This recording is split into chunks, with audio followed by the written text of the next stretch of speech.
Story zone, তোমার অনুভূতিদের খুঁজে নাও এখানেই। আজ অনেক দিন পর পার্থিব শ্রুতি এলো। পার্থিব শ্রুতি দুজনে এসেছে। শ্রুতি দৌড়ে উপরে উঠতে গেলে প্লাজোতে বেঁধে পড়ে যেতে নিল। পার্থিব তড়ি ঘড়ি করে হাতের কবজি ধরে শাসালো। আস্তে শ্রুতি। পার্থিব শ্রুতির হাত ছাড়ল না। গাড়ি থেকে কিছু ফল মিষ্টি সহ ব্যাগ এক হাতে বের করে অন্য হাতে শ্রুতির হাত ধরে বলল, চলুন। এত কিছু কেন এনেছো পার্থিব? কি দরকার ছিল? বিভার এমন কথায় পার্থিব বলল, অবশ্যই দরকার ছিল আপা। আফটার অল ছোট আব্বু হচ্ছি, মিষ্টি খাওয়াবো না? তবে আপনি এখন আমাকে কংগ্রাচুলেশন জানাননি। আপনি কি আমার ছোট আব্বু হওয়ার সংবাদে খুশি নন? পার্থিবের এমন কথায় সবাই সুন্দর করে হেসে ফেলল। মাহাথিরও আছে বাসায়। আজ সে অফিস থেকে দ্রুতই ছুটি নিয়ে চলে এসেছে। পার্থিব বলল, আপনারা এখানে থাকুন, আমি ঘর থেকে হামিমকে নিয়ে আসি। বেচারা একা যে কি করছে। পার্থিব ঘরে ঢুকে দেখলো হামিম বিছানায় বসে আছে। চারপাশে হাতি, ঘোড়া, মাছ সব ছড়ানো। পার্থিব সামনে এগিয়ে এসে বলল, দিনকাল কেমন চলছে হামিম শিকদার? হামিম চোখ তুলে তাকালো, শান্ত কণ্ঠে বলল, তুমি এতদিন কই ছিলে? ছিলাম কোথাও। বুকে এখনো ব্যথা করে, খারাপ লাগে। পায়ের অবস্থা কি? না, ব্যথা করে না কোথাও, আমি একদম ভালো আছি। গুড, চলেন বাইরে যাই। হামিম 2 হাত বাড়িয়ে দিল। পার্থিব বুঝে হাসি মুখে কোলে তুলে নিল তার 8 বছরের একমাত্র শালাকে। শরীরের দিক থেকে মাঝারি গড়নের হামিম কোলে উঠে এক হাতে গলা আগলে ধরল নিজের ছোট দুলা ভাইয়ের।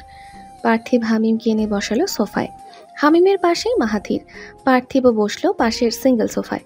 শ্রুতি তার আপার দিকে তাকালো, এক হাতে জড়িয়ে ধরে আছে বিভাকে। বলল, আমি যে কত খুশি তোকে বোঝাতে পারবো না আপা। আজ আম্মুর কথা ভীষণ মনে পড়ছে। মনে হচ্ছে আম্মু থাকলে কত খুশি হতো, তোকে কত আদর দিত, দাদিও দেখতি কত খুশি হতো, কিন্তু কেউ নেই। বিভার হাসি মুখ মলিন হলো। দীর্ঘশ্বাস ছাড়লো। মন খারাপ তো তারও হচ্ছে, তবে সেও যদি এখন মন খারাপ করে তাহলে শ্রুতির আরও মন খারাপ হবে। শ্রুতির মাথায় হাত বুলিয়ে দিল বিভা। ভীষণ যত্ন অভিজ্ঞ কণ্ঠে বলল, আম্মু দাদি থাকলে তো কত কিছুই হতো শ্রুতি, কিন্তু নেই।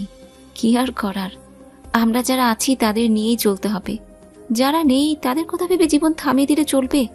তুই আছিস, হামিম আছে, বাকি সবাই আছে। এভাবে মন খারাপ করে না। শ্রুতি তার আপার কথা মেনে নিয়ে বিভার কাঁধে মাথা ঠেকিয়ে রাখলো।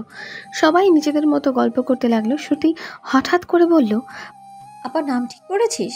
তুই ছেলে হলে খুশি হবি নাকি মেয়ে হলে? মাহাথিরও তাকালো বিভার দিকে। বিভা কিছু বলতে নেবে তার আগেই হামিম বাধা দিয়ে দিল, ছেলে মেয়ে কিছু হবে না, মুরগি হবে আপুর পেটে। কেউ কিছু বুঝলো না। হামিম নিজের মতো খেলনা নাড়াতে নাড়াতে মাহাথিরের দিকে তাকালো, বলল, তুমি না বলেছিলে সকাল হলে আমার পেটে হাতি দিবে? কোথায় দাও? তোমার পেটে হাতি দিবে মানে? শ্রুতির প্রশ্নে মাহাথির উঠে পড়ল। সাথে সাথে 2 হাত দিয়ে হামিমকে এক কোলে তুলে নিল। হালকা ভরকে যাওয়া কণ্ঠে বলল, কিছু না, বলেছিলাম খেলনা কিনে দেবো, তাই কাছে তোমরা থাকো, আমি আর হামিম বাইরে থেকে ঘুরে আসি। পার্থিব তুমি যাবে তুমি? পার্থিব জড়বস্তুর মতো মাথা নাড়ল, বলল, চলেন ভাইয়া, ঘুরে আসি। মাহাথির মাথা নেড়ে হামিমকে নিয়ে বেরিয়ে পড়ল। পিছু পিছু গেল পার্থিব। কেউই বুঝলো না ব্যাপারটা ঘোরার নয়। মাহাথির নিজের ইজ্জত বাঁচানোর চেষ্টা করছে মাত্র। পার্থিব শ্রুতি চলে গেছে অনেকক্ষণ হয়। এসেছিল দুপুরের দিকে, গেল রাত 9টার দিকে। যাওয়ার সময় হামিমকেও নিয়ে গেছে। বিভা নিজেই এখন অসুস্থ, সেখানে হামিমকে খাওয়ানো, গোসল করানো, ওষুধ দেওয়া, পায়ের ব্যায়াম করানো ওর উপর জুলুম হয়ে যাবে। তাছাড়া ছিল তো অনেক দিন, এখন না হয় শ্রুতি পার্থিবের কাছেই থাকুক। মাহাথির এসে বসলো বিভার পাশে। বিভার হাতে হাত রেখে ইতস্ততভাবে গম্ভীর গলায় প্রশ্ন করল, তুমি খুশি তো বিভা? বুঝতে পারছি না খুশি কিনা। হয়তো খুশি, হয়তো না। মাহাথির আশাহত হলো। বিভার চুলে হাত বুলিয়ে বলল, আমার রাগ বাচ্চার উপর দেখাচ্ছ। আপনার উপর কোনো রাগ নেই আমার। রাগ না থাকলেও অভিমান আছে। কিছুই নেই মাহাথির। মাহাথির হাঁটু গেড়ে নিচে বসলো। বিভার 2 হাত মুঠোয় নিয়ে বলল, প্লিজ এভাবে মুখ ফিরিয়ে নিও না। আম সরি, আমার করা সব কাজের জন্য ক্ষমা চাচ্ছি আমি। প্লিজ ক্ষমা করে দাও। করলাম ক্ষমা, এবার উঠুন। না, তুমি করোনি ক্ষমা। বিভা প্লিজ, আমি বুঝতে পেরেছি আমার অন্যায়টা। এভাবে নিজেকে দূরে রেখে শাস্তি দিও না। ভালো লাগছে না মাহাথির, আমি ঘুমাবো। মাহাথিরের রাগ হচ্ছে, জেদ চাপছে। অনেক কষ্টে সে নিজেকে নিয়ন্ত্রণ রাখছে, জানে না নিজেকে আদেও ঠিক রাখতে পারবে কিনা। তবে সে দোষও কম করেনি। 8 মাসের প্রতিটা দিন একটা মানুষকে সে অবহেলা অপমান করেছে, তার কোনো শাস্তি হবে না? তার শাস্তি তো পাবেই সে। মাহাথির হাঁপ ছেড়ে উঠে পড়ল, বিভার গায়ে কাঁথা জড়িয়ে কপালে চুমু খেলো। বিভাকে অবাক করে দিয়ে ঠোঁটেও চুমু খেয়ে সরে এলো, বলল, আমি জানি তুমি খুশি বিভা, তোমার মুখ একটু হলেও পড়তে পারি আমি। তোমার মুখের উজ্জ্বলতা তোমার খুশির প্রমাণ। আমিও খুশি, অনেক খুশি। অথচ নিজের খুশিটা প্রকাশ করতে পারছি না, জানি না কিভাবে প্রকাশ করতে হয়। তোমাকে থ্যাংক ইউ এত সুন্দর অনুভূতির সাথে আমাকে পরিচয় করানোর জন্য। তোমাকে থ্যাংক ইউ আমার বুকের সূক্ষ্ম ব্যথার কারণ হওয়ার জন্য। পেরিয়ে গেছে 1.5 মাসের মতো। কিছুদিন পরই বিভার 6 মাস পড়বে। আগের তুলনায় স্বাস্থ্য ভারী হয়েছে, গালের মাংস বৃদ্ধি পেয়েছে, এক নতুন বিভার সৃষ্টি হয়েছে, যেখানে আছে নারীত্বের সৌন্দর্য, মাতৃত্বের সৌন্দর্য। মাহাথির বাবা হবে।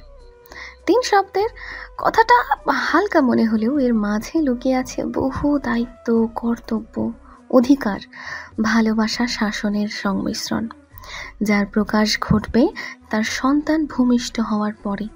তবে ভূমিষ্ঠ হওয়ার আগে কোনো দায়িত্ব নেই, ব্যাপারটা তেমনও নয়। তাই তো তার মধ্যে এসেছে বিশাল পরিবর্তন। সে এখন প্রতিদিন সকাল 6টায় ঘুম থেকে ওঠে। ঘুম থেকে উঠেই সে নিজে ঘর বাড়ি ঝাড়ু দেয়, নিজে হাতে লাঠি জাতীয় বস্তু দিয়ে ঘর মোছা দিয়ে এরপর মায়ের হাতে রান্না করা খাবার খেয়ে অফিসে যায়। বিভার 5 মাস সম্পূর্ণ হওয়ার পর থেকেই তাকে রান্নাঘরে ঢুকতে দেয় না মাহাথির। হাসিনাও নিজের ছেলের কথাই মান্য করে বিভার থেকে রান্নার দায়িত্ব নিয়ে নিয়েছে। মাহাথির ঘর বাড়ি ঝাড়ু দিচ্ছে, ব্যাপারটা প্রথম তার কাছে লজ্জা না লাগলেও অস্বস্তি লাগতো। কারণ তার মা কিংবা বিভা দেখে ফেলে যদি লজ্জা দেয় তখন কি হবে। তাই সে সকাল 5টার অ্যালার্ম দিয়ে সকাল সকাল উঠে পড়তো, যাতে কারো চোখে তার কাজ না পড়ে। তবে এত সকালে ওঠা সম্ভব হয়ে ওঠে না, তাই তো একটু পরে উঠেই নিজের কাজ সম্পূর্ণ করে সে। কাজটা সে ভীষণ ভালোবাসে। বিভা ঘর ঝাড়ু মোছা দিতে গেলে উপর হয়ে দিতে হবে, কোমরে চাপ পড়বে, কষ্ট হবে, কি দরকার? এর থেকে সেই না হয় একটু কষ্ট করুক। তাছাড়া মধ্যবিত্ত পরিবার তার, শুধু এই কাজের জন্য কাজের বুয়া রাখলে 2000 টাকা দিতে হবে। 2000 টাকা কম কি? তার আম্মা যে করবে তাতেও মন সায় দেয় না। সব মিলিয়ে দায়িত্বটা নিজের কাঁধেই তুলে নিয়েছে সে। এছাড়া বিভার দেখভাল করা তো আছেই। মাহাথির অফিসে বসে ভাবল আর 1 মাস পরেই সে ছুটির আবেদন করবে। তখন বিভার 7.5-8 মাস হবে। তখন মাহাথিরকে বিভার বেশি প্রয়োজন হবে। মাহাথির আনাসের টেবিলের দিকে তাকালো। আনাস বেশ দীর্ঘ একটা ছুটি কাটাচ্ছে, অবশ্য ঘুষ দিলে হয়তো সেও কিছু ছুটি কাটাতে পারবে। আনাসের মেয়ে হয়েছে জানা গেছে। মাহাথিরও তার সংবাদ জানালে আনাস অনেক খুশি হয়, অভিনন্দন জানায়। আরও জানিয়েছে আনাসের বউ সুস্থ হলেই একবার বাসায় এসে দেখা করে যাবে। মাহাথির বিভাকে কল করলো। হ্যালো। খেয়েছো তুমি? হ্যাঁ, মাত্রই খেলাম। না, আমিও খেয়ে নিয়েছি। সাবধানে থেকো কেমন? কিছু লাগলে আমাকে বলো, পাকনামি করার দরকার নেই। আর ভুলেও কিন্তু আমার রাগ বাচ্চার উপর দেখাবো না। ওর সাথে সবসময় হাসি খুশি থাকবা, নয়তো ভয় পাবে ও। বিভা ভ্রুকুচকে মাহাথিরের কথা শুনল। মাহাথির প্রায় এখন এমন উল্টোপাল্টা কথা বলে যার কোনো ভিত্তিই বিভা খুঁজে পায় না, অথচ মাহাথির এমন কণ্ঠে বলে মনে হয় যেন বাচ্চা বিভার পেটে নয়, পেট থেকে বেরিয়ে এসেছে কোলে। আচ্ছা। কিছু খেতে ইচ্ছে করে? আসার সময় নিয়ে আসবো? না। সাবধানে থেকো। আমার জামা কাপড়। শেষ করতে পারল না কথাটা, তার আগেই মাহাথির বলল, আমি ধুয়েছি। কোনো সমস্যা? মাহাথিরের এমন গম্ভীর শান্ত কথার পিছে কিছু বলতে পারল না বিভা, উত্তর দিল, না। গুড, ঘুমাও। আমি আসলে ব্যায়াম করবে। এখন রাখি ফোন, কাজ আছে অনেক। বিভা তাকিয়ে রইল ফোনের দিকে। অদ্ভুত লোক, নিজে থেকেই ফোন দেবে, ফোন দিয়ে জ্ঞান ঝাড়বে, এরপর কাজ দেখিয়ে রেখে দেবে। কোনো মানে হয় এসবের? বিভা নিজের পেটের দিকে তাকিয়ে বলল, তোমার আব্বুকে বলো ভালো হতে, বুঝেছ? নয়তো এই খারাপ লোকের সংসার আমি করব না। অজানা রাগে শরীর রি রি করে উঠল বিভার। গভীর রাত থেকে থেকে কুকুরের কর্কশ কণ্ঠের ডাক শোনা যাচ্ছে। বিভার ঘুম হঠাৎ করেই ভেঙে গেল। শরীরে যন্ত্রণা অনুভব করে উঠে বসল নিজ থেকে। পিঠে ব্যথা হচ্ছে, পিঠের যন্ত্রণা ক্রমশ নিচের দিকে যাচ্ছে। শরীর অবশ হয়ে আসছে। বিভা জানে 6 মাসে এমন হয়, স্বাভাবিক। তবুও যেন সহ্য হচ্ছে না। মুখ থেকে ব্যথার অস্পষ্ট আওয়াজ বের হতে লাগলো। মাহাথির শুয়েছিল বিভার দিকে ঘুরেই, বিভার পেটে হাত রেখে। ঘুমের মধ্যে মাহাথিরের কেমন যেন লাগলো। হাত দিয়ে বিভাকে পেল না, কানে গেল অস্পষ্ট আওয়াজ। চোখ খুলে বিভাকে এইভাবে বসে থাকতে দেখে ঘুম চোখ থেকে একদম সরে গেল। উঠে বসলো মাহাথির। বিভার চোখের পানি তার চিন্তা বাড়িয়ে দিল। উদ্বিগ্ন উতলা কণ্ঠে বলল, কি হয়েছে বিভা? কোথায় যন্ত্রণা হচ্ছে? বিভা মাহাথিরকে বলতে চাইল না। হাত ছাড়িয়ে নিতে চাইলে মাহাথির আবারও প্রশ্ন করলো। বিভা উত্তর না দিয়ে কুঁকড়ে গেল। মাহাথির এবার নিজের রাগ সামলাতে পারল না, চেষ্টাও করলো না, ধমক দিল, রাগ তুলো না বিভা, আমাকে বলো কোথায় কষ্ট হচ্ছে। না বললে বুঝবো কিভাবে? ধমক খেয়ে ভীষণ মন খারাপ হলো বিভার। হঠাৎ করেই মিনমিন কণ্ঠে বলল, পিঠে। মাহাথির তাড়াতাড়ি বিভার পিঠে মালিশ করতে লাগলো। হাত দিয়ে মালিশ করে দিতে থাকলো, এতে যদি যন্ত্রণা কমে। মিনিট 15 পরে বিভার কান্না থামলো। মাহাথির তবুও চিন্তামুক্ত হতে পারল না। গুগলে সার্চ করলো এমন ব্যথায় করণীয় কি। সমাধান পেয়ে সেই মোতাবেক বিভার পায়ের নিচে বালিশ রেখে দিল। বিভাকে শুতে বললে বিভা শুলো না, কাতর কণ্ঠে বলল, শুলে বেশি ব্যথা করবে। মাহাথির আর জোর করল না, নিজে বিভার পেছনে গিয়ে বিভাকে টেনে নিল বুকে। অর্ধ শোয়া হয়ে রইল বিভাকে নিয়ে। বিভাকে প্রশ্ন করলো, কোথায় কষ্ট করছি? বিভা না বোধক উত্তর দিল। ভীষণ আরামে সে পড়ে রইল তার স্বামীর বুকে। মাহাথির বিভাকে এক হাতে জড়িয়ে চোখ বন্ধ করে ফেলল। এভাবেই পার হয়ে গেল বাকি রাত। মাঝে মধ্যে নিজেদের কিছু কাজে নিজের কাছেই নিজেকে বড্ড বোকা মনে হয়। মনে হয় যে এই বোকামিটা হয়তো না করলেও হতো। এইটা তো খুব সাধারণ একটা বিষয়। সে কেন আগে বুঝতে পারল না? বিভার ভাবনাতেও নিজের প্রতি অনুভূতিটা কিছুটা এরকমই। অলস সময়ে সে নিজেকে নিয়ে ভাবনায় মত্ত ছিল। তখন হঠাৎ করেই মনে হলো প্রেগন্যান্সির ব্যাপারে তার এমন খামখেয়ালি করা উচিত হয়নি। 4 মাস পেরিয়ে গেছে, অথচ সে জানলই না যে সে প্রেগনেন্ট। সাধারণ লক্ষণ থেকেও তো বোঝা যায় মেয়েদের শরীরে অতি সাধারণ কিছু ব্যাপার ঘটে থাকে প্রতি মাসে। বিভা সেখান থেকেও বুঝতে পারল না।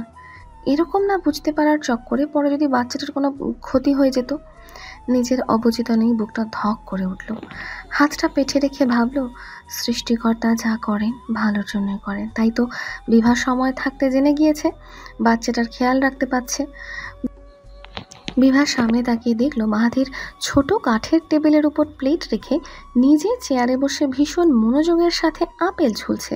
যেন এর থেকে গুরুত্বপূর্ণ কোনো কাজ এই বিশ্ব ব্রহ্মাণ্ডে নেই। কপালের ভাঁজে কি লোকটাকে বেশি সুন্দর লাগছে। বিভা নিজের লাগায় লাগাম টানল। কিছুক্ষণ বাদেই মাহাথির উঠে এলো প্লেট নিয়ে, বিভার সামনে রেখে বলল। বিভা আচানক প্রশ্ন করে বসলো, এত কষ্ট কেন করছেন? মাহাথির বিভার চোখে চোখ রেখে উত্তর দিল, কোথায় কষ্ট করছি? এই যে অফিস থেকে এসে রেস্ট নেওয়া বাদ দিয়ে গোসল সেরেই ফল কাটতে বসেছেন, এটা কষ্ট না? আগে তো অফিস থেকে ফিরে টুকটাক খাবার খেয়ে রেস্ট করতেন। এমন পরিবর্তনের কারণটা কি?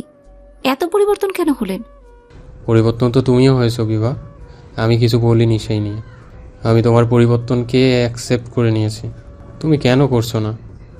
বিভা দমল না, ব্যাকুল কণ্ঠে প্রশ্ন করল, কি জন্য পরিবর্তন হলেন মাহাথির? আমি তো সুন্দর হয়ে যাইনি।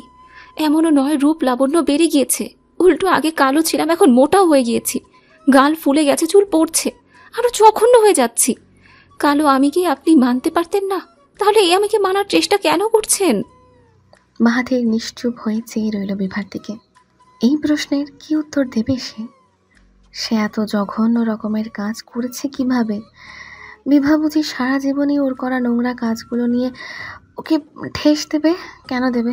বিভা কি বোঝে না এতেও নিজের কাছে নিজে কতটা ছোট হয়ে যায়? কষ্ট দেওয়ার কি আর কোনো উপায় ছিল না? মাহাথির কেন গায়ের রং নিয়ে তুচ্ছ তাচ্ছিল্য করার উপায়টাই বেছে নিয়েছিল? মাহাথিরের মনে হলো সে যদি অতীতে গিয়ে নিজের করা ঘৃণ্য কাজ মুছে দিয়ে আসতে পারত তবে বেশ হতো, সাথে বিভার মাথায় ঘোরা মুহূর্তগুলোও মুছে দিত। একদম অস্তিত্ব বিলীন যাকে বলে। মাহাথিরের মনে হলো পেন্সিল ভীষণ ভাগ্যবান একটা বস্তু, কারণ তার ভুল মোছার জন্য রাবার আছে, অথচ মানুষের ভুল মোছার জন্য এই এত বড় পৃথিবীতে কিছুই নেই। মাহাথির বিভার পাশে বসলো, হাত উঠিয়ে বিভার বেরিয়ে পড়া চুলগুলো কানের পিঠে গুজে দিয়ে বলল, হ্যালো ডিয়ার লিসেনার্স, আপনারা শুনছেন স্টোরিজ অন প্রেজেন্স ধারাবাহিক পর্ব গল্প। আমাদের সামগ্রিক প্রচেষ্টাকে উৎসাহিত করতে লাইক অ্যান্ড কমেন্ট করতে ভুলবেন না। Thank you. এখন আমি হাজার কিছু বললেও আমার বলে দেওয়া কথা ফিরিয়ে নিতে পারবো না, আর না ফিরিয়ে নিতে পারবো তোমার পাওয়া কষ্টগুলো। তবুও এতটুকু বলতে পারি, তুমি যেমন তেমনভাবেই তোমাকে ভালোবাসি বিভা। এই মোটা হয়ে যাওয়া চুল পড়া তোমাকে আরও সুন্দর করে দিচ্ছে। তোমাকে জঘন্য নয়, তোমার মধ্যে আমার সন্তানের মা মা ভাবটা নিয়ে আসছে। বুক উঁচু করে এক বড় শ্বাস ছাড়লো মাহাথির, সাথে বলল, অনুভূতি অদ্ভুত একটা ব্যাপার বিভা। আগে অনুভূতি ছিল না, তাই তুমি রূপ লাবণ্যে পরিপূর্ণ থাকলেও তোমাকে মানতে পারতাম না, অন্য দোষ খুঁজে নিতাম। এখন অনুভূতি আছে, তাই এখন তুমি যেমনই হও না কেন, তুমি আমার কাছে সবচেয়ে সুন্দরী নারী, আমার বউ, আমার মাহাতিমের আম্মু। বিভা এতক্ষণ যাবৎ মাহাথিরের হাতের দিকে তাকিয়েছিল। মাহাথিরের এমন কথায় চোখ তুলে তাকালো মাহাথিরের চোখের মণিতে, নিজের দৃষ্টি রাখলো, বিমূঢ় হয়ে চেয়ে রইল কিছুক্ষণ। মাথাটা ঘুরিয়ে উঠল, কেমন যেন গভীর চোখ মানুষটার। দৃষ্টিতে তাকালে মনে হয় সে হারিয়ে যাচ্ছে কোথাও। বিভা মাথা নিচু করে ফেললো। মাহাথির বিছানা থেকে প্লেট তুলে বিভার হাতে দিয়ে বলল, খেয়ে নাও, নয়তো জোর করে খাওয়াবো। বিভা আপেলের দিকে তাকিয়ে অনিচ্ছাকৃতভাবে নিজের মুখ লটকে ফেলল।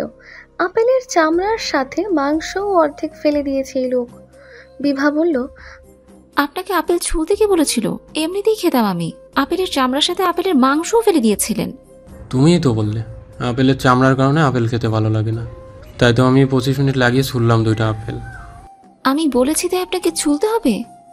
মাহাথির হতবাক হয়ে চেয়ে রইল, বলার মতো কিছু পেল না। মেয়েলি এমন সমস্যার সাথে সে পরিচিত নয়। ইদানিং মেয়েটা প্রায় সবসময়ই রণচণ্ডী রূপ ধারণ করে থাকে। মাহাথির যে কাজ সচরাচর করে না তাই করলো, বলল, সরি, ছুলে ভুল হয়েছে। সরি বলার মতো কি হলো এখানে? শুধু শুধু সরি কেন বলছেন? আমি বলেছি সরি বলতে। সরি শব্দটা এতটাই সস্তা লাগে? মাহাথির এরপর পলক ঝাপটে পরিস্থিতি বুঝতে চেষ্টা করলো, হয়তো বুঝলো না। বিভাকে বলল, আচ্ছা সরি, মানে সরি না। আরে শোনো, রাগ করো না তুমি। আমি ড্রয়িং রুম থেকে ল্যাপটপ আনতে যাচ্ছি, তুমি শান্তিতে খাও, আমি তোমাকে ডিস্টার্ব করবো না, একটু কাজ সেরে আসছি। মাহাথির উঠে পড়লো, দরজার সামনে গিয়ে বলল, আমি ল্যাপটপটা নিয়ে ঘরে ফিরবো, তাই বেশি খুশি হওয়ার দরকার নেই। এসে যাতে দেখি খাওয়া স্টার্ট করছো। মাহাথির চলে গেল। বিভা ভ্রুম কুঁচকে মুখ লটকে আপেল মুখে পড়ল। ইদানিং ঝগড়া করার জন্য, কামড় দেওয়ার জন্য উসখুস করে সে, দাঁত রিরি করে, নিজের উপর নিজেরই বিরক্তি চলে আসে। বিভা আপেল খেতে থাকলো। হঠাৎ করেই মাথায় কিছুক্ষণ আগের মুহূর্ত ঘুরতেই মন খারাপ, বিরক্তি উড়ে গিয়ে সুন্দর অনুভূতিরা ভেসে উঠল। পানিতে থাকা স্বচ্ছ রঙের হাঁসের মতো দানা ঝাপটাতে লাগলো তার খুশিরা। তবে খুশি প্রকাশ করা যাবে না, মাহাথির যখন তখন চলে আসতে পারে। বিভা হাঁটু উঁচু করে তাতে মুখ গুজল। মুখ গুজতেই ঠোঁট জুড়ে হাসি খেলে গেল। নিজ মনেই উচ্চারণ করলো, মাহাতিম, আমার বাচ্চা। বিভার হাসি আরো প্রসারিত হলো, চারপাশটা রঙিন হয়ে উঠল মুহূর্তের মধ্যে। তবে হঠাৎ করেই অন্য চিন্তা চলে এলো মস্তিষ্কে। ভ্রুতে ভাঁজ ফেলে ভাবলো, মাহাথির ছেলের নামই কেন ভেবেছে? মেয়েও তো হতে পারে, মেয়ের নাম ভাবেনি কেন? মেয়ে হলে কি রাখবে? বিভা একটা অবুঝের মতো ভাবনা ভেবে ফেললো। সে ভাবলো মেয়ে হলেও নাম রাখবে মাহাতিম, ইউনিক নেম হবে। নামটা তার বেশ মনে ধরেছে। মেয়ের চিন্তায় আর আগাল না বিভা, আপাতত ছেলেকে নিয়ে ভাবলো। বিভার ছেলে মাহাতিম বেশি ভালো শোনালো না, মাহাথির ছেলে মাহাথিম। ভাবতেই বিভার বুক ভেঙে নেমে গেল সুখের ঢল। শ্রুতি রুমে এসে মুখ লটকে বলল, এখনো শেষ হয়নি কাজ? কণ্ঠে ঝরছে কাজের প্রতি একরাশ বিরক্তি। পার্থিব চোখ তুলে চেয়ে বলল, এখন কাজের একটু চাপ যাচ্ছে শ্রুতি। এই প্রজেক্টটা কমপ্লিট হলে আবার সব স্বাভাবিক নিয়মে চলবে। শ্রুতি পাশে এসে বসল। পার্থিব শ্রুতিকে বলল, হামিম ঘুমিয়েছে? ঘুমিয়েছে। পায়ের অবস্থা কেমন? সকালবেলা ব্যায়াম করিয়েছিলাম, এরপর হাঁটার চেষ্টা করেছিলেন? করেছিল, রক্তনালীতে টান লাগে, ব্যথা পায়। চিন্তা করবেন না, ঠিক হয়ে যাবে। ব্যায়াম করতে করতে ঠিক হবে। মাত্রই অপারেশন হলো। এরপর চলল কিছুক্ষণ নিস্তব্ধতা। শ্রুতি উসখুস করে নিজের মনের চিন্তা মুখে এনে ফেলল। পার্থিব, আপনি কাজ করুন, আমি আপনাকে খাইয়ে দিই। পার্থিব নিজের হাত থামিয়ে চোখ তুলে চাইল। মুখভঙ্গির অর্থ সূর্য আজ কোন দিকে উঠল ধরনের। শ্রুতি ক্রুদ্ধ হয়ে বলল, এমন করে তাকিয়ে আছেন কেন? খাবেন না নাকি আপনি? অফার মিস করে লস করতে চাইছি না। শ্রুতি মুখ কুঁচকে বাঁকা চোখে তাকিয়ে উঠে গেল। শ্রুতির এমন মুখভঙ্গির সাথে পার্থিব পরিচিত। হেসে ফেলল। পার্থিবকে চমকের উপর রেখে সত্যি শ্রুতি খাবার এনে মুখে তুলে খাইয়ে দিতে লাগলো। খাওয়ার সময় শ্রুতির মনে হলো খাইয়ে দেওয়াও একটা আর্ট, যা সবাই পারে না। এই যেমন সে পারে না। ছোটবেলায় তার আম্মু, বড়বেলায় তার দাদি, বিভা কত সুন্দর করেই না তাকে খাইয়ে দিত, অথচ সে পার্থিবকে খাইয়ে দিতে গিয়ে ভাত মুখে ঢোকানোর বদলে আয়োজন করে আবার প্লেটেই ফেলে দিচ্ছে। শ্রুতি প্লেট রেখে বলল, আপনি নিজের হাতে খান। কেন, কি হলো? আমি খাওয়াতে পারছি না, সব বাইরে পড়ে যাচ্ছে। পার্থিব শ্বাস ফেলল। এই মেয়েটা এত অধৈর্য। পার্থিব খাবারের প্লেট আবারও শ্রুতির হাতে দিয়ে বলল, এত উল্টাপাল্টা কথা আমি শুনছি না, খাইয়ে দিন চুপচাপ। আপনার হাতে খেতে ভালো লাগছে আমার। পারছি না তো। শ্রুতির কণ্ঠ এমন যেন কেঁদে ফেলবে। আরে বাবা, এখানে তো কোনো প্রতিযোগিতা চলছে না। আর আমি কি আপনাকে কিছু বলেছি? বলেন, বলেছি আমি? চুপচাপ খাওয়ান, নয়তো ভীষণ রাগ করবো আমি। আপনি চান আমি রাগ করি? পার্থিবের এমন কথায় শ্রুতি দমে গেল। শিশুদের মতো দুই পাশে মাথা নাড়ল। পার্থিব গম্ভীর কণ্ঠে বলল, তবে খাইয়ে দিন। শ্রুতি খাওয়াতে লাগলো। মুখটা চুপসে আছে। পার্থিব মুচকি হেসে কাজ করতে লাগলো। সে রাগ করবে শুনলে শ্রুতি এখন তেমন অবাধ্যতা করে না। ব্যাপারটা উপভোগ করে পার্থিব। নিজের প্রতি শ্রুতির অনুভূতি দেখতে ভালো লাগে। নিজের প্রতি ভালোবাসা দেখতে কে না ভালোবাসে। শ্রুতি পার্থিবকে খাওয়ানো শেষ করলো। খাওয়ার মাঝে সে নিজেও খেয়ে নিল। পার্থিবকে আর একটু অবাকের উচ্চ ধাপে বসিয়ে নিজের হাতে ঠোঁট মুছিয়ে দিল। পাশে বসে পানি খাওয়াতে গেলেই পার্থিবের মাথায় চাপলো শ্রুতিকে একটু বিরক্ত করা যাক। পার্থিব শ্রুতির হাতে পানি খেলো। খাওয়া শেষে শ্রুতির ওড়নায় নিজের ঠোঁট মুছল। মুহূর্তটা এত সুন্দর, তৃপ্তিদায়ক লাগলো তার নিজের কাছে, যা ভাষাতীত। এরপর পার্থিব মুচকি হেসে বলল, আপনাকে অনেক কষ্ট করতে হলো শ্রুতি। আপনার এই এত কষ্ট দেখে ভীষণ খারাপ লাগছে। শ্রুতি তাকিয়ে আছে, যার অর্থ হঠাৎ কি শুরু করলো আবার লোকটা। পার্থিব বলল, আমার আরেকটা বউ থাকলে আপনাকে এত কষ্ট করতে হতো না। আপনি খাইয়ে দিতেন, আরেকজন পানি খাইয়ে দিত, এতে আপনারও কষ্ট কম হতো, আর আমিও উপভোগ করতাম দুই বউয়ের যত্ন। আমার আরেকটা বউ। শব্দগুলো বিষের মতো বাজলো শ্রুতির কানে। তবুও বলল, কে বলেছে যত্ন করতো? সব বউরা এত যত্ন করে না। সে বউ এসে আপনার এমন বজ্জাতগিরি দেখে আপনাকে শলা দিয়ে পিটাতো, অসভ্য লোক। শ্রুতি জানে পার্থিব মজা করছে, তবুও মজাকে মজা হিসেবে নিতে পারল না। সে রেগে উঠল। পার্থিব আগুনে ঘি ঢেলে বলল, অ্যারেঞ্জ ম্যারেজ করলে পিটাতেও পারে। উদাহরণস্বরূপ, আপনাকে অ্যারেঞ্জ ম্যারেজে বিয়ে করেছি, সারাদিন তিতা করালার মতো ব্যবহার পাই। শ্রুতি পার্থিবকে শেষ করতে না দিয়ে অবাক হয়ে বলে উঠল, এতক্ষণ ভোরে আমি খাওয়ালাম কাকে? একদিন খাওয়ালে বুঝি সারা বছরের ব্যবহার মিথ্যে হয়ে যায়। যা বলছিলাম, বিয়ে করবে লাভ ম্যারেজ, দেখে শুনে, একদম লাভিং কেয়ারিং একটা বউ। কেমন হবে? শ্রুতি এদিক ওদিক তাকাতে লাগলো। সামনের বোতল তুলে মুখ লাগাতে লাগলো যেন সে খুব ব্যস্ত। পার্থিব মুখ এগিয়ে বলল, বললে না তো শ্রুতি, কেমন হবে? ভালো হবে। পার্থিব সিরিয়াস হয়ে কিছু মনে পড়ার ভঙ্গিতে বলল, শ্রুতি, আপনার জন্য চকলেট এনেছিলাম, ওই ব্যাগে আছে, বের করে খেয়ে ফেলুন, না তো গলে যাবে। শ্রুতি বোতল নিয়ে উঠে দাঁড়ালো। পার্থিবের চকলেট না তো দূর, পার্থিবের দিকে তাকালো না পর্যন্ত। হন হন করে বেরিয়ে গেল ঘর থেকে। পার্থিব নিজেই বোকা হয়ে রইল, বোকা চোখে চেয়ে রইল শ্রুতির যাওয়ার পানে। পেরিয়ে গেছে আরও কিছুদিন। আজ মাহাথির বিভাকে নিয়ে হসপিটালে যাবে চেক আপ করাতে। বিভা ঢিলে ঢালা জামা পরে তৈরি হয়ে নিল। মাহাথির ড্রয়িং রুমে বসা ছিল। বিভা বের হতেই দুজনে বেরিয়ে পড়ল। হাসিনা বারবার বলল বিভাকে সাবধানে নিয়ে যেতে। সিঁড়িতে দিয়ে নামার সময় মাহাথির বিভার হাত ধরে রাখলো ভীষণ শক্ত করে। বিভা ছাড়াতে চাইলেও বিশেষ লাভ হলো না। বিভা বাইরে আসতেই সামনে একটা মাইক্রো দেখে তার থেকে দূরে গিয়ে দাঁড়ালো, যার অর্থ মাহাথির গাড়ি ঠিক করলে উঠবে। মাহাথির বিভার হাত টেনে বলল, বিভা, ওদিকে যাচ্ছ কেন? আসো, গাড়িতে ঢোকো। বিভা হালকা ভাঁজ ফেললো কপালে, বলল, কোথায় গাড়ি? মাহাথির সামনের গাড়িটা দেখিয়ে বলল, এই যে তোমার সামনেই তো, আসো। বিভা হতবিহ্বল হয়ে পড়ল। ব্যাপারটা বুঝে আসতে আচম্বিত প্রশ্ন ছুড়ে দিল। আপনি উবার কেন ডেকেছেন? বিভার কণ্ঠ শুনে মনে হলো মাহাথির মারাত্মক কোনো অপরাধ করে ফেলেছে, যার জন্য সে এইভাবে কৈফিয়ত চাইছে। মাহাথির চাইল না নিজের যত্নের কথা প্রকাশ করতে, শান্ত কণ্ঠে বলল, বিভা, চুপচাপ আসো, এত প্রশ্ন ভালো নয়। আগে বলুন আপনি উবার কেন ডেকেছেন? বিভার জেদি কণ্ঠে মাহাথির দমে গেল। বুঝলো উত্তর না পাওয়া পর্যন্ত এমে নড়বে না। বলল, তোমার এই অবস্থায় রিক্সা সিএনজি সেফ না বিভা, জার্কিতে কষ্ট হবে, তাই উবার। তাই বলে উবার ডাকবেন? টাকা বেশি হয়ে গেছে, চলে যেতাম বাসে। এখন যে 100 টাকার ভাড়া 500 যাবে। বিভার এমন কথায় মাহাথির চুপ করে তাকিয়ে রইল বিভার দিকে।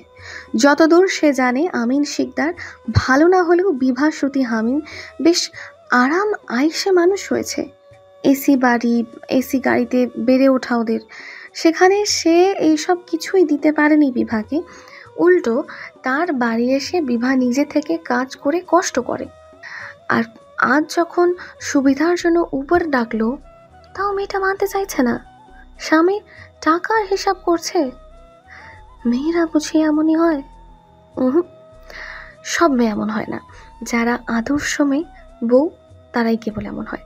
স্বামীর অবস্থাকে সম্মান করে, স্বামীর ইনকামে সন্তুষ্ট থাকে। মাহাথির নিজে বিভার থেকে বিভার অজান্তেই এমন সম্মান পেয়ে আপ্লুত হলো। বিভার প্রতিও তার শ্রদ্ধা বেড়ে গেল বহুগুণ। তবুও এই মুহূর্তে সেই ঠিক বিভার কথায় নাচলে হবে না, তাই বিভাকে জোর করে গাড়িতে উঠিয়ে দিল মাহাথির। বিভা থম ধরে মুখ কুচকে বাইরে তাকিয়ে রইল। তাকাবে না সে মাহাথিরের দিকে।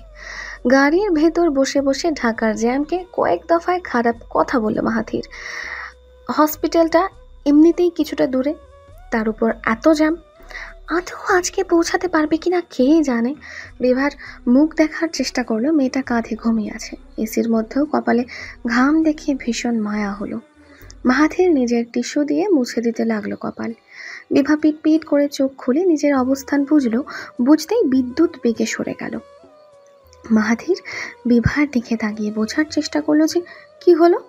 বিভা বসে হাত দিয়ে গলা মুখের ঘাম মোছার চেষ্টা করলো। ভীষণ গরম লাগছে তার। বিভা মাথা হেলিয়ে দিল জানালায়। মাহাথির বলল, কাঁধে মাথা রেখে শো, আরাম পাবে। আপনার কাঁধে আমি মাথা রাখবো না মাহাথির। কেন? এমনিতেই, কোনো কারণ নেই, আমার ভালো লাগে না। মাহাথির আহত দৃষ্টিতে চেয়ে রইল বিভার দিকে। চাইলেই সে জোর করতে পারে, তবে করছে না। করলে বিভা বিরক্ত হবে, আর সেটা দেখে মাহাথিরের ক্ষত বিক্ষত মন আরো ক্ষত বিক্ষত হবে।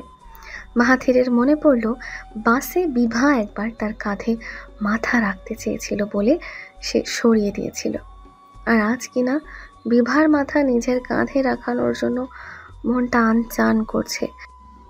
সময় আসলে সবকিছুই মানুষকে ফিরিয়ে দেয়। অবহেলা, ভালোবাসা, সব সময় কারোর ঋণ রাখে না। মাহাথির মাথা নিচু করে দীর্ঘশ্বাস ছাড়ল। বিভার মলিন মুখের দিকে চেয়ে ভাবল, এই অভিমানের অন্ত কোথায়? মনের পরিবর্তন কেবল মানুষের নয়, দিনেরও হয়। তাই তো দিনের বিভিন্ন সময়ে বিভিন্ন অনুভূতির সাথে সাক্ষাৎ হয়ে যায়।